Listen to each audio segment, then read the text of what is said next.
We all have some shared limiting beliefs, right? Like there's not enough time. Well, that's convenient because if there's not enough time, then we don't have to do it. Hi, I'm Jen Barnes, and you're about to experience how to ditch the old ways of doing things, embrace your neurodivergence, learn tips and tricks to function optimally, and love yourself, neurodivergence and all. Welcome to the Self-Loved Woman podcast. Hey, it's Jen. I'm so glad you're here today. I say this every week. Like, we've got a really important topic to talk about. So hopefully you're not sick of me saying that. But what we're going to talk about today is really, really important because this is the basis of what I see keeping most ADHD women stuck in their jobs when they have dreams of having a business, or for people who've taken the leap to entrepreneurship or owning a business and they're having a hard time. These are the things that I see keeping them stuck. And so today we're going to talk about the three main things that I see keeping ADHD women entrepreneurs from really thriving in their business. I know that word thriving gets overused a lot, but really having their business do well so that they no longer have to have their full-time job. So we're going to talk about that today. If that interests you, make sure you stay tuned. Okay, so we're going to talk about these three things, but they're all rooted in one big thing. So we're going to hit the ground running here. The first one I want to talk about that is kind of beneath the surface, but I think people have more awareness of it, but maybe not awareness of exactly how it shows up in their life to keep them stuck. And it's big feelings, right? Especially fear and overwhelm. I hear a lot of ADHD women say like, oh, I'm so overwhelmed. Don't get me wrong. You come by that honestly, right? Like functioning in this neurotypical world with ADHD can feel overwhelming at times. And what I've noticed is when I hear people say, I'm overwhelmed, all the action stops. Now, I'm not saying you're doing this on purpose, but like on a subconscious level, it seems to me there may be a part of you that's like, oh, if I'm overwhelmed, I don't have to do anything. Right. And again, I'm not saying this is intentional. You're not like sitting up at night going, ooh, if I just say I'm overwhelmed, I don't have to do anything. No, I think there's a part of you inside that is protecting you by feeling that overwhelm. And I'm not saying you don't have a crap ton on your plate. I'm not saying it's easy all the time to function with ADHD. I'm not saying that you don't have challenges. It's just that what I notice is a lot of times I hear ADHD women, especially entrepreneurs, be like, I'm so overwhelmed. And then that gets them out of doing the big, hairy, scary things that they need to do for their business so that their business actually makes it and does well. And so to me, a lot of times what that overwhelm is rooted in is fear. And that fear is a big topic. And we're going to talk about it more. I've got a live event coming up. So make sure you listen all the way through. I'll talk about it at the end of this episode. But we're going to dig into that fear a lot more during the 3-day live event starting December 28th. But I will say this, fear has many roots. You know, some of it is fear of being seen, fear of success, fear of failure, fear of looking stupid. Like we have all these different fears that can play into it. And so when we have fear, there are parts of us inside of ourselves that are like, uh-oh, there's fear. We can't deal with fear. So I know I'll create a distraction in some other way, right? Overwhelm is a great distraction, right? And I'm not saying we're not naturally distracted with ADHD. Don't get me wrong. Like I can be as distracted as the next person. It's just that one of the ways that our parts try and help us is by distracting us with things like overwhelm or big feelings or buying new applications and software to help us, right? And while that part is working so hard to help us and we can express gratitude for that, you know, not ever telling parts of us to go away and stop that. And I'm going to push away the fear because that just makes it louder, right? Because it didn't get its message across. But if instead you can lean into that and be like, what is that fear about?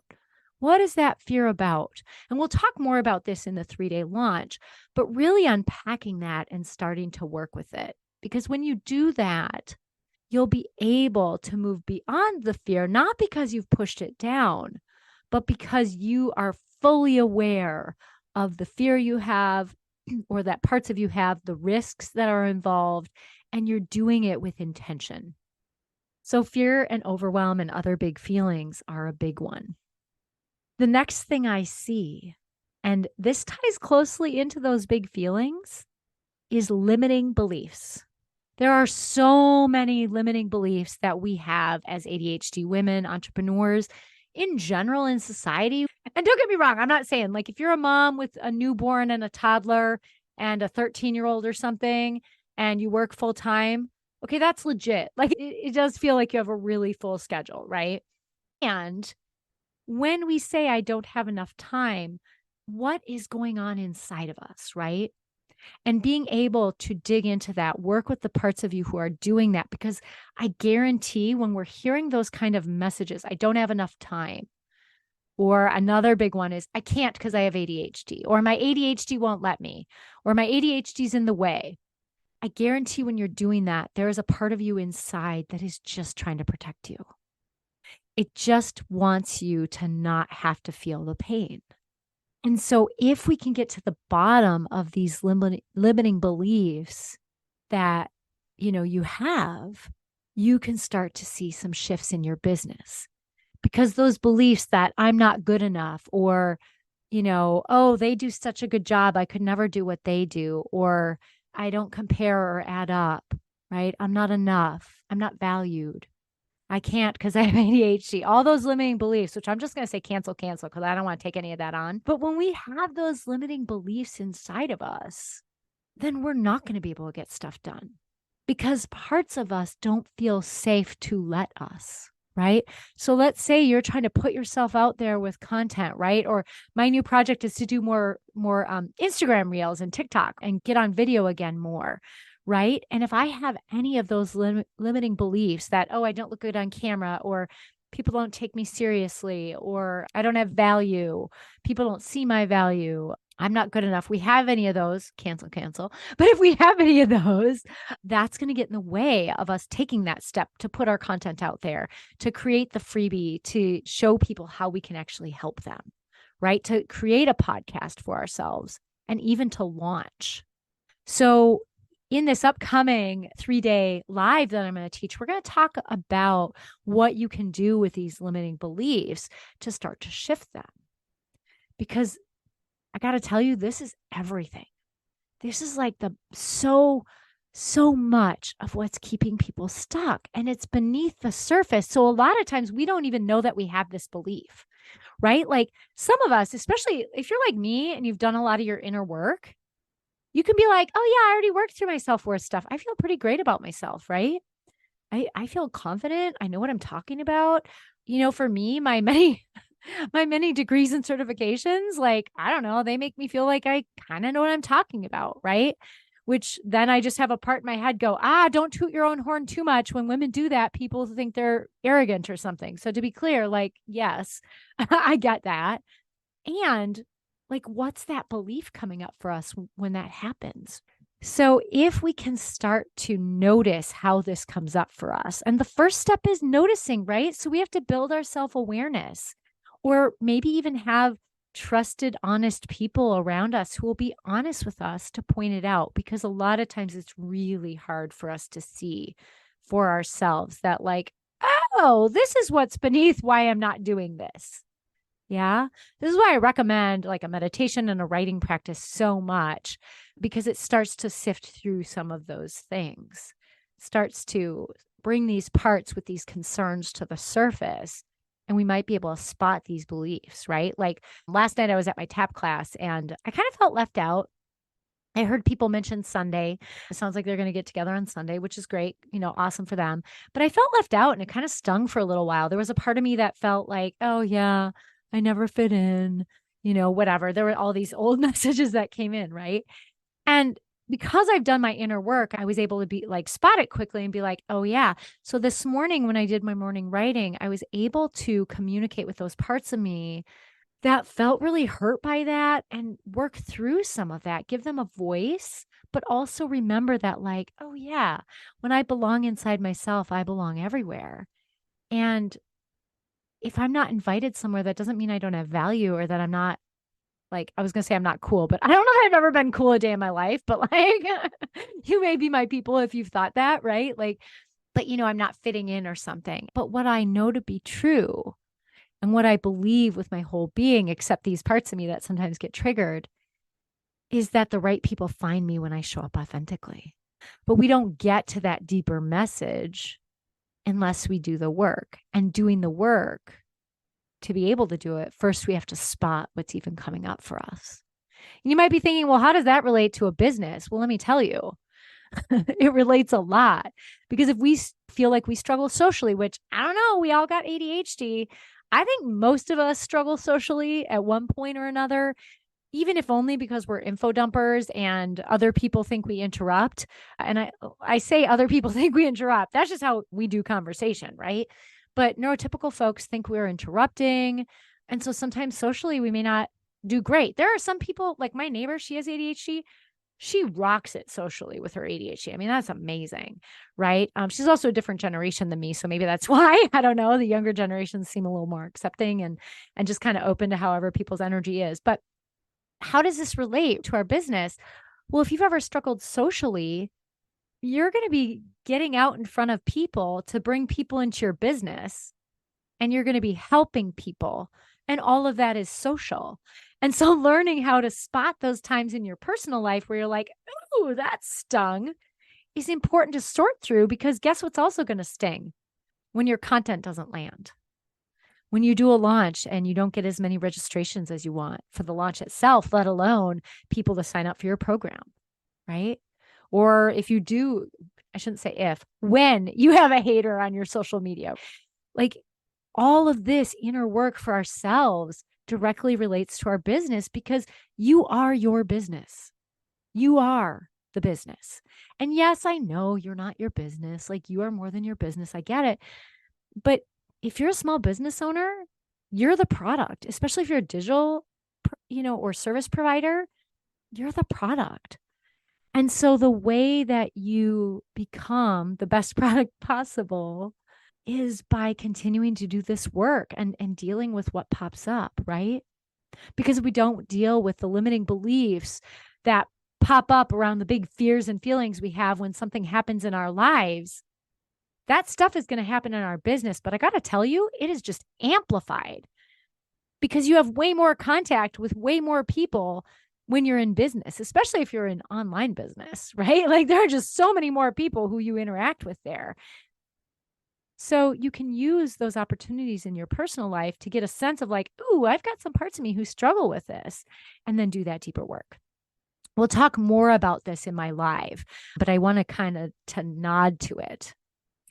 The third thing that is kind of invisible, that becomes less invisible as you pay attention, that keeps so many ADHD women entrepreneurs stuck and not functioning well in their business, struggling to focus, having lots of distractions, is a dysregulated nervous system. And it seems to me more and more people are talking about the nervous system, which I get really excited about. But then I'm also like, a part of me, my therapist part, who has all this training and education, is like, I hope they're talking about it accurately, because the nervous system, right? We talk about our autonomic nervous system, which you've heard me talk about this before. There's three parts to it. One is ventral vagal, and that's where we are safe enough to rest, digest, and connect. And so we're never going to be in that system 100% of the time. It's not even possible, because we're in the world, right? Like, even if you're at home by yourself, I can't imagine you'd be able to be there constantly, right? Because then you wouldn't have connection and you'd feel lonely, and anyway, whatever. So we aren't going to be ventral vagal 100% of the time, but what we want to do is try and be there as much as we can, right? The other two states you've heard me talk about is our fight or flight response and our shutdown response. The first one is the sympathetic nervous system. The second one, the dorsal vagal response or shutdown response, is part of the parasympathetic nervous system, which is the ventral vagal response is also part of the parasympathetic nervous system, but they have different roles, right? You don't have to remember this, by the way. I'm not going to quiz you later. So if you're like, ooh, I just glossed out, come back in English, right? Out of the brainy science stuff. Unless you're like, no, more of that, let me know in the show notes and I'll make sure I include a little more. But anyway, And so it's not that we're never going to be in our fight or flight response or we're never going to be in our shutdown response. It's just that we need to be regulated enough when we're doing things for our business so that we can actually focus and get stuff done. This is important for everyone, like whether you have ADHD or not. And I find it's particularly important for ADHD women in my experience. This is true for me. This is true for the people I work with. If we're dysregulated, focus is like out the window. Because remember that ventral vagal response plays a big part in being able to focus. I think there's also like, it can be a blended thing where we have a little bit of sympathetic nervous system activation, not the full on fight or flight response, but a little bit of that to make us alert enough to focus. But if you're full on in your fight or flight response, remember, it doesn't matter if you digest the food in your belly. It doesn't matter if you are able to have a baby and reproduce. It doesn't matter if you can fight off the flu bug. It doesn't matter if you can create good content, right? Because you're just trying to get away from that danger. And your brain doesn't know the difference between fear of haters and a legitimate tiger chasing you. So what we need to do is figure out how do we regulate our nervous system at least enough when we're doing things in our business, both so we can focus, but also because when we're regulated, we're coming from a deeper, connected, more grounded place, a place where people can plug into. When people are in their fight or flight response, it can be a lot harder to plug into them because what does that feel like? It usually feels like anxiety, irritability, anger. And when people aren't grounded, I mean, it helps if they're a little bit exciting. If they're too flat of an affect, like if they're monotone or something, then it's like, oh my God, I'm going to go to sleep, right? But if they're too activated, and I'm not saying too like someone's too much, but like if their activation in the sympathetic nervous system in their fight or flight response specifically is really high, it's very hard to follow them because that state is not one of organized thinking patterns. It's one of just trying to get the hell away from whatever's chasing you, whether that's an actual like life-threatening thing or it's something that your brain perceives as dangerous, like a negative comment on Facebook or not being invited out with your tap class, right? And so that's the third thing that we really, as ADHD women entrepreneurs, if we want our business to do well, we've got to sort this out stuff first. And that's why the live we're going to do is going to focus on unpacking that more.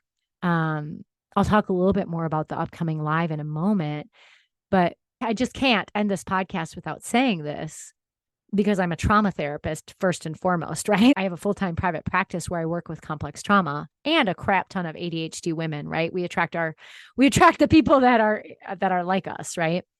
And what I notice so much with my ADHD women, even if they don't have a lot of complex trauma in their history, like I don't have a lot of complex trauma, but man, I had symptoms of it. And I was like, what is going on here? And my clients come see me because in my private practice, because they have complex trauma, like that's my specialty. But what I noticed doing their trauma work with them, when we work with the parts of them that are coming up, and when I do my own inner work, and I don't have complex PTSD, so much of that trauma, so much of those parts who are struggling because of the messages we received about who we are because of our ADHD brain, how we show up in the world, right? I think I've said this like every dang podcast since I read it, right? But by age, what was it, 9 or 10, we received 20,000 more comments, critical comments or corrective comments than someone without ADHD. And that's an estimate based on the assumption that we get 3 more critical or corrective comments than the average kid who doesn't have ADHD on every hour, right?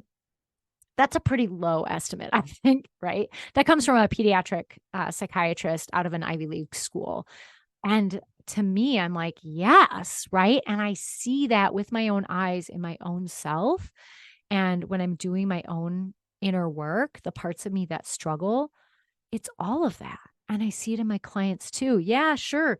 I do help clients in my private practice with things like sexual abuse or physical abuse or, severe neglect. I've got some people who survived cult abuse and torture. Is the struggles of being ADHD in a world not designed for us. And a lot of the parts that we end up working with are around that.